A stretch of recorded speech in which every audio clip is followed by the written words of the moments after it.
It's a happy Mother's Day mga KaWanders Mom! Dahil Mother's Day ngayon at medyo nagtitipid tayo, gagawa na lamang tayo ng trending Oreo Cake. Di na kailangan ng oven, itlog at harina. Gatas at baking powder lang, fights na! Tara na, atin ang simulan!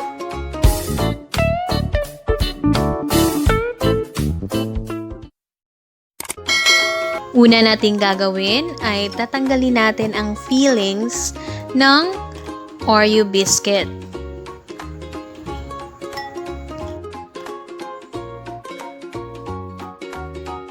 Pagkatapos niyan, gamit ang pamukpok, ay pukpukin natin ang ating biscuit hanggang sa para itong pusong dinurog-durog-durog. Charot! Ayan po.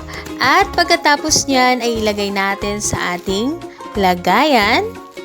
Lagyan ng kalahating gatas at saka paghaluin.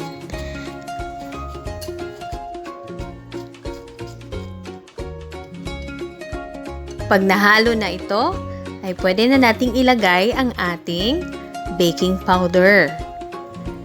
At ilagay ang pangalawa sa kalahating gatas. Muli itong ihalo at kapag ma-reach mo na ang ganyang consistency ay pwede na natin itong lutuin.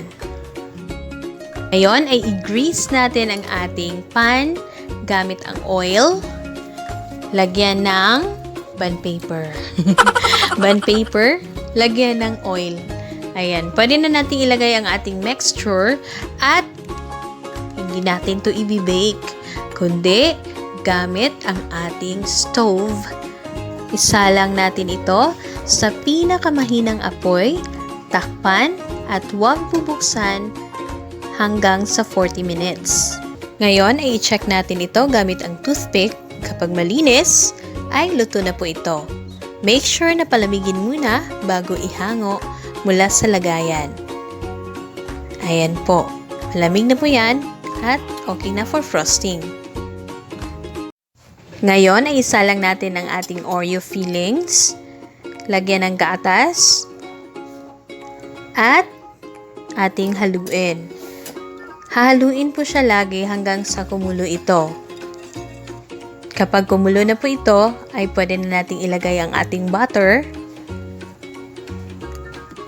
Ayan, haluin na naman uli. At pagkatapos niyan ay ilagay natin ang ating cornstarch na tinunaw natin sa kaunting gatas. So, ayan po. Okay na po ang ating frosting. At pwede na nating ilagay ito sa ating cake.